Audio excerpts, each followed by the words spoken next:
যাবো, মা কেমন জিনিস, চোখের পানি তোমাদের কেমনে আসবে।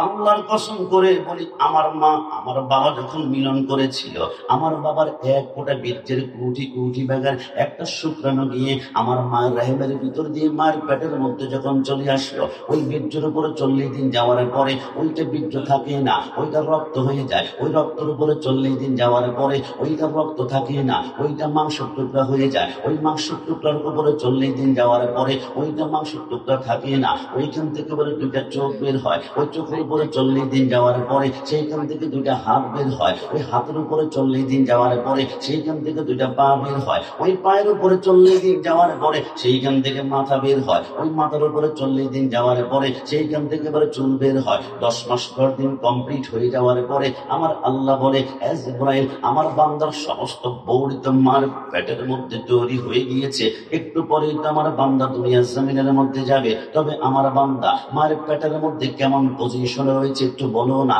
জিবরাইল বলে, আল্লাহ, আপনার বান্দার 2টা পা মায়ের পেটের নিচের দিকে দেখা যায় আর মাথাটা উপরের দিকে। আমার আল্লাহ বলে, না না, আমার আল্লাহ বলে, না না, আমার বান্দার 2টা পা যদি মায়ের পেটের নিচের দিকেই থাকে, চট্টগ্রাম ঢাকা মেডিকেলে নেওয়ার পরে আমার বান্দাকে মার পেট থেকে বের করার জন্য যদি কোনো ডাক্তার কোনো নার্স 2টা পা ধরে টান মারে, আমার বান্দার উল্টা দিকে 2টা হাত ভেঙে যাওয়ার সম্ভাবনা রয়েছে। আর জিবরাইল, দেরি করিস না, আমার বান্দার কোমরের মধ্যে ধরে তার মাথাটা তাড়াতাড়ি নিচের দিকে নামা আর পা গুলো উপরের দিকে উঠা। জিবরাইল বলে, দেরি না করে আমি বান্দার প্রত্যেকটা বান্দার কোমরের মধ্যে হপ করে ধরে যখন মাথাটা নিচের দিকে নামায় আর পা গুলো উপরের দিকে উঠায়, ওই হপ করে ধরার কারণে এই ব্যথা আমি সহ্য করতে পারি নাই। আমার সামনে একটা সন্তান সহ্য করতে পারি নাই। প্রত্যেকে আমরা মার কলিজা বরাবর ওই মুহূর্তে এত জোরে একটা লাথি মেরেছিলাম, ওই লাথি সহ্য করতে না পেরে অনেক মা হাসপাতালের বেডের মধ্যে মৃত্যুবরণ করেছে, অনেক মা জ্ঞান হারিয়ে ফেলেছে।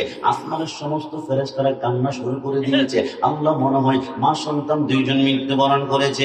আমার আল্লাহ বলে, না না, সন্তান জন্ম দেওয়ার সময় মা সন্তান 2জন যদি মৃত্যুবরণ করে তামাম দুনিয়া তো মরুভূমি হয়ে যাবে। আমরা কি করতাম? আমার আল্লাহ বলে, মেডিকেল সায়েন্স ব্যবহার কর। আল্লাহ, এটা আবার কেমন? আমার আল্লাহ বলে, যেই বান্দার শিশু সন্তান কান্না করে না, এর পিঠের মধ্যে 3টা আঙ্গুল দিয়ে তুমি 3বার ঘষা মারো। জিবরাইল বলে, 1বার ঘষা দে, 2বার ঘষা দে, 3বার ঘষা দেওয়ার সাথে সাথে সন্তানটা যখন ওয়াও ওয়াও করে কান্না করে ওঠে, যেই মাকে ইঞ্জেকশন দিলে জ্ঞান ফেরানো যায় না, যেই মাকে ধাক্কা দিলে জ্ঞান ফেরানো যায় না, আল্লাহর কসম করে বলি, সন্তানের ওয়াও কান্নার আওয়াজটা মার কানে যেতে দেরি হয়, মায়ের জ্ঞানটা ফিরতে 1 সেকেন্ড সময় লাগে। একটু জবান খুলে বলেছে, আমার যুবকরা, কোন মার কথা বললে তোদের দিলটা নরম হবে? আল্লাহর নবী বলে, কোন সন্তান যখন দুনিয়াতে আসে, একটানা মার স্তন থেকে আমরা 2 বছর দুধ পান করেছি। তাফসীরকারগণ বলে, খবরদার, তোমরা মনে করবা এক ফোঁটা করে আর কতটুকু ইয়ার দুধ পান করেছে। কিন্তু ইংল্যান্ডের অক্সফোর্ড বিশ্ববিদ্যালয়ের 100 জন খ্রিস্টান বৈজ্ঞানিক বলে, 2 বছর বাদ মার স্তন থেকে যে তোমরা 1 ফোঁটা দুধ পান করেছ, ওই 1 ফোঁটা দুধ নিয়ে আমরা 1 বছর গবেষণা করলাম। গবেষণা করার পরে আমরা দেখলাম মার 1 ফোঁটা দুধের ভিতরে আমার আল্লাহ দুনিয়ার 180 রকমের ফলের রস ঢুকিয়ে দিয়েছে। যদি বলি সুবহানাল্লাহ। আরে যুবক, কোন মার কথা বলছি? মা দুনিয়াতে আসার পরে মার স্তন থেকে আমরা একটানা 2 বছর দুধ পান করেছি। তাফসীরকারগণ বলে, ওই 2 বছরের দুধ গুলা যদি একটা পাল্লায় রেখে তোমরা ওজন দিয়ে দেখো, তোমরা দেখবা 2 বছর অন্তত পক্ষে মার স্তন থেকে তোমরা 27 মণ দুধ পান করেছে। যদি বলে সুবহানাল্লাহ। আমার নবী বলে, জিবরাইল, বুঝতে পেরেছি। ওই যে 2 নম্বর জায়গার মধ্যে গেলাম, অসংখ্য মানুষকে দেখতে পারলাম, মাথার নিচে পাথর দিয়ে শায়িত আছে, উপর দিয়ে পাথর দিয়ে বাড়ি মারে। এরা কারা? জিবরাইল বলে, অন্য কেউ নয়, ওই যে ফজরের সময় মসজিদে আযান দিয়েছিল, আসসালাতু খায়রুম মিনান নাওম, ঘুম থেকে নামাজ পড়তাম, বান্দা কোনো মতে শিমুল তোলার বালিশটা মাথার নিচ থেকে সরায় না, বান্দা ঘুমিয়ে পড়েছে। কিন্তু বান্দা তো জানে না কিয়ামতের ময়দানের প্রথম প্রশ্নই হবে, ওয়াল্লাযীনা ইয়াবিতুনা লিরাব্বিহিম সুজদান ওয়া কিয়ামা। আমার আল্লাহ বলবে, বান্দা খবরদার, বান্দা খবরদার, বান্দা খবরদার, 1 জাররা পরিমাণ তোর কদমটা ডানে বামে দিবি না। আগে হিসাব দে, নামাজ কেন পড়স নাই, সেটা কেন পড়স নাই? বান্দা কান্না করে বলবে, আল্লাহ, আমি এমপি ছিলাম, আমি মন্ত্রী ছিলাম, আমি মিনিস্টার ছিলাম, আমি চেয়ারম্যান ছিলাম, আমি মেম্বার ছিলাম, মানুষের সেবা করতে করতে নামাজ পড়তে পারিনি, রাস্তার কাজ করেছি, কালবাটের কাজ করেছি, মানব সেবা করেছি। আমার আল্লাহ বলবে আনতা কাযযাব, তুমি মিথ্যাবাদী। আল্লাহ কেন কেন? আমার আল্লাহ বলে ওই যে ডান পাশে তাকিয়ে দেখো, একজন নূরানী সুরতের মানুষ দেখা যায়, চিনতে পারো কিনা? আল্লাহ কে কে? আমার আল্লাহ বলে এর নাম হযরত সুলাইমান পয়গম্বর। তুমি তো শুধু আমাদের বড়ুয়ার এমপি ছিলা, লাকসামের এমপি ছিলা, চান্দিনার এমপি ছিলা, কিন্তু আমার সুলাইমান উত্তর থেকে দক্ষিণ, পূর্ব থেকে পশ্চিম গোটা পৃথিবী শাসন করেছে। তুমি শুধু মানুষের কথা বুঝতা, সুলাইমান পিপিলিকার কথা বোঝে, মাকড়সার কথা বোঝে, তেলাপোকার কথা বোঝে, ছালপোকার কথা বোঝে, পাখির কথা বোঝে।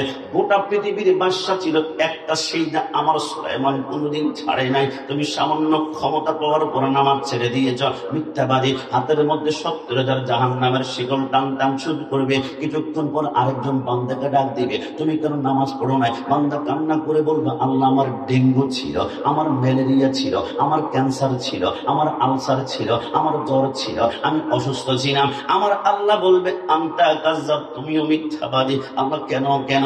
আমার আল্লাহ বলে ওই যে ডান পাশে তাকিয়ে দেখো, একজন নূরানী সুরতের মানুষ দেখা যায়, চিনতে পারো কিনা? আল্লাহ কে কে? আমার আল্লাহ বলে তার নাম হযরত আইয়ুব আলাইহিস সালাম।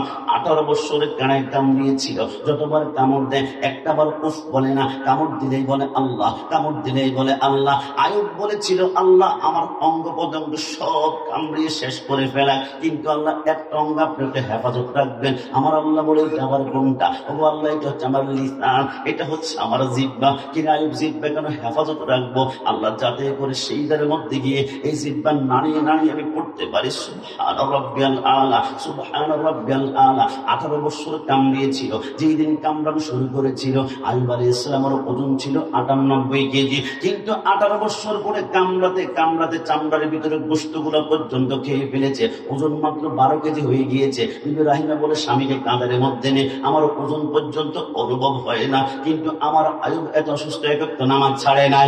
কিছুক্ষণ পর আমার আল্লাহ বান্দিকে ডাক দিবে, বান্দি বান্দি তুই কেন নামাজ পড়াস না? আল্লাহ দুনিয়াতে স্বামী অত্যাচার করত, স্বামী জুলুম করত, স্বামীর জুলুম থেকে বাঁচার জন্য নামাজ পড়তে পারি নাই। আমার আল্লাহ বলবে আনতা কাযযাব, তুমিও মিথ্যাবাদী। আল্লাহ কেন কেন?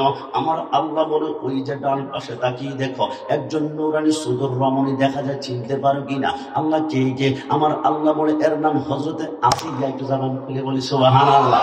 আমরা আসিয়া যখন রূপের মধ্যে যায়, তলপেটটা যখন বের হয়ে যায়, ফেরাউন হাতের মধ্যে লোহার বল্লম গরম করে আসিয়ার পেটের মধ্যে ঘাই মারে, ওইখান থেকে রক্তের ফোঁটা বের হয়, কিন্তু আসিয়া উফ বলে না। 9 বছর পর্যন্ত অত্যাচার করেছিল। ফেরাউন বলে, কিরে আসিয়া, 9 বছর পর্যন্ত অত্যাচার করেছিলাম, একটা বারে তুই আমি ফেরাউনের নাম লিনি না, আমাকে যদি একবার খোদা মানতি, তোর জিন্দেগি সব আমি সব বরবাদ তোর জন্য করে দিতাম। আসিয়া বলে, আমার নিঃশ্বাস যতক্ষণ আছে আল্লাহ আল্লাহ বের হবে। ফেরাউন বলে, আসিয়া খবরদার, আজকে 9 বছর পরে এমন একটা শাস্তি দিব, তুই আল্লাহকে পর্যন্ত ভুলে যাবে। আসিয়া বলে, পশমের গোড়া যতক্ষণ পর্যন্ত থাকবে আল্লাহ আল্লাহ বের হবে। আসিয়ার 2টা হাত বেঁধে ফেললো, 2টা পা বেঁধে ফেললো, চোখের মধ্যে পট্টি বেঁধে মরুভূমির উত্তপ্ত বালুর মধ্যে আসিয়াকে চিৎ করে শোয়াই দিল। বুকের উপর 9 মণের ওজনের একটা পাথর দিয়ে চাপা দিল। আসিয়া বলে, আমার পেটের নিচে মরুভূমির বালুগুলা বালি মনে হয় না, জ্বলন্ত কয়লার মতো মনে হচ্ছিল। কিছুক্ষণ পরে দেখলাম আমার চামড়া, আমার গোশতগুলা আগুনের মতো মোমের মতো গলে গেল, আমার পিঠের হাড্ডিগুলা মাটির সাথে ঠন ঠন করে বাড়ি যাচ্ছে। আমি বুঝে ফেললাম পিঠের চামড়া যেহেতু নাই, গোশত যেহেতু নাই, আমি এখন সিজদা করতে পারবো না। আল্লাহ, আমি যদি দুনিয়াতে বেঁচে থাকি সিজদা করতে পারবো না, এমন জীবন আমি চাই না। আল্লাহ, শুনিয়েছি জান্নাতে নাকি তোমার সুন্দর একটি ঘর আছে, আল্লাহ তোমার ঘরের পাশে আমাকে ছোট্ট একটা ঘর দান করো না। আমার আল্লাহ বলে, জিবরাইল দেরি করিস না, দেরি করিস না। আমার আসিয়া জিন্দেগিতে কিছু আমার কাছে চাই না, জান্নাত চেয়েছিল, ছোট্ট একটা ঘর চেয়েছিল। এই দুনিয়ার মতো 13টা দুনিয়াকে একসাথে জোড়া লাগিয়ে আসিয়ার জন্য একটা ঘর বানা। আসিয়া যখন সেইটা করবে, আমি আল্লাহ চোখের পলকে জান্নাতের ঘরে তাকে ঢুকিয়ে দিব। ধরে বলে সুবহানাল্লাহ। রোজে হাসরে প্রথম প্রশ্ন, নামাজে পড়েছো নাকি?